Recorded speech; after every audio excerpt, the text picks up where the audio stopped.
Hello and welcome to today's video on classical versus non-classical singing and what that means for us. In this day and age, it's becoming increasingly more important for both singers and educators to be versatile, to be able to sing with both a classical technique and a commercial technique. So I wanted to speak really generally about the differences in what that means for vocal production and the goals and emphases of each of these different styles. So we'll kind of treat this like a Venn diagram. I'll talk about the distinctive points of classical singing and the distinctive points of non-classical singing, and then we'll discuss what's similar about both styles.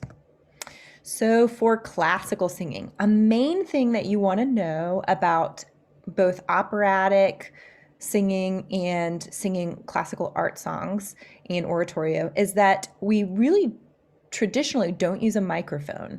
So this means that we have to make the most of our resonance and our body connection to be able to sing over an orchestra to the back of an auditorium. So this is where we want to really maximize our use of our vocal tract. It's much more important to have a lower laryngeal position and a high palate, and to make use of the nasal resonance as well. And it's also going to be important to have really great mastery of your body and breath connection. More than singing with a microphone, we really have to use our body as our power source for the sound, our body and our resonance. The other difference between classical and non-classical singing is that classical singing, you have to have vibrato on every pitch. Every pitch needs to spin and vibrate. Chiaro e scuro, this is an operatic Italian term that means dark and light, or light, sorry, chiaro is light, scuro is dark. Chiaro e scuro is kind of our optimal balance in operatic singing. We have to have both the bright, ringy qualities to the sound and the warm, round qualities to the sound. And this really isn't a choice. This isn't something that you can decide, okay, I'm just going to do chiaro, or I'm just going to do scuro. We have to have both, which means that we're really going to use our resonance in a different way. For operatic singing, this means that the larynx is going to drop lower. The palate is going to be higher. For lieder and art song, this means that we're going to sing mostly in the nasal pharynx and oropharynx. Whereas in commercial and pop music, the resonance is going to be much more in the palate. So we are really asking ourselves to be masters of all of the different colors in the voice when we're singing classically. Embouchure, which is a fancy word for mouth opening or space opening, mouth shape. The embouchure in classical music is going to be much rounder, and we're going to utilize taller vowels. And more so than in commercial music, we're going to use vowel modification. We don't do this as much in commercial and pop music. We do use it some, but it's much more frequently used in classical singing. In classical singing, the emphasis is going to be much more on beauty of tone and melody. So less maybe about vernacular and speech-like quality. We're going to focus on how do we make the most beautiful sound that we can with our instruments. And how do we use that sound to be a vehicle for this melody that our composer has written. So the emphasis in classical singing is on beautiful tone.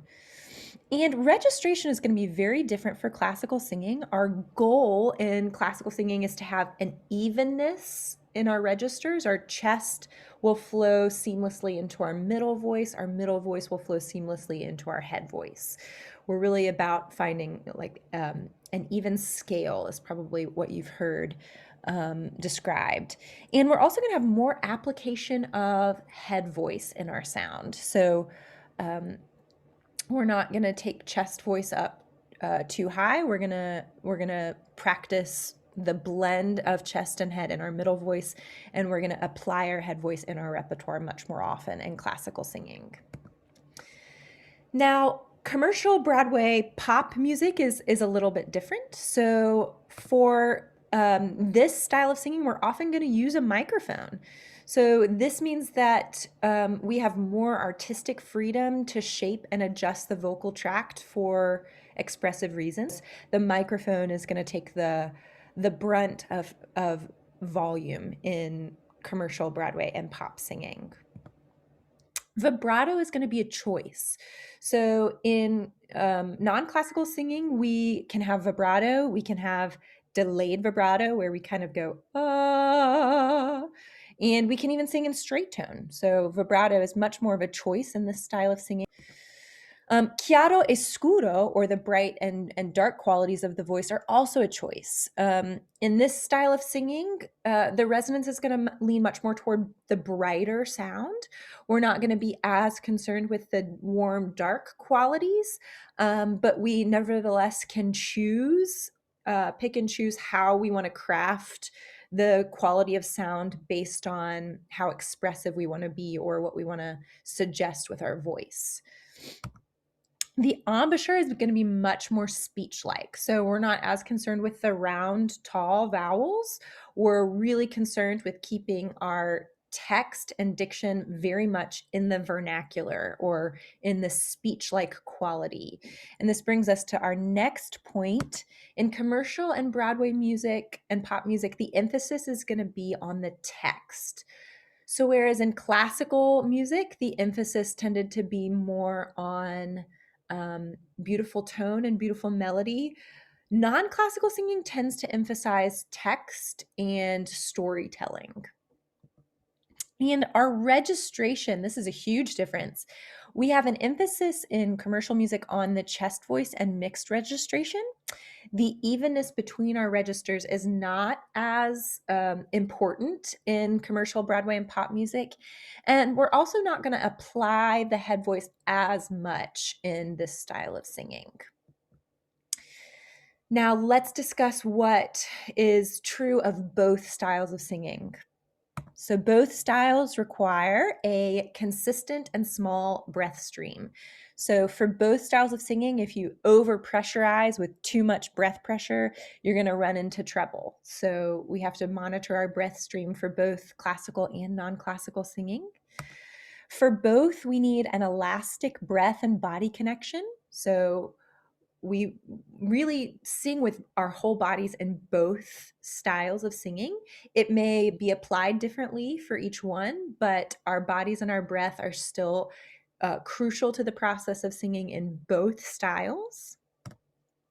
Our tongue position still needs to be in that NG forward tongue position.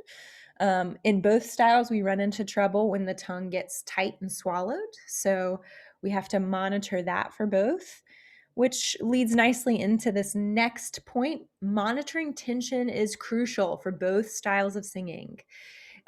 If in either style you get tense or the sound is thick and muscular, you're going to run into trouble. We really need to have flexibility, efficiency, and sustainability for all styles of singing.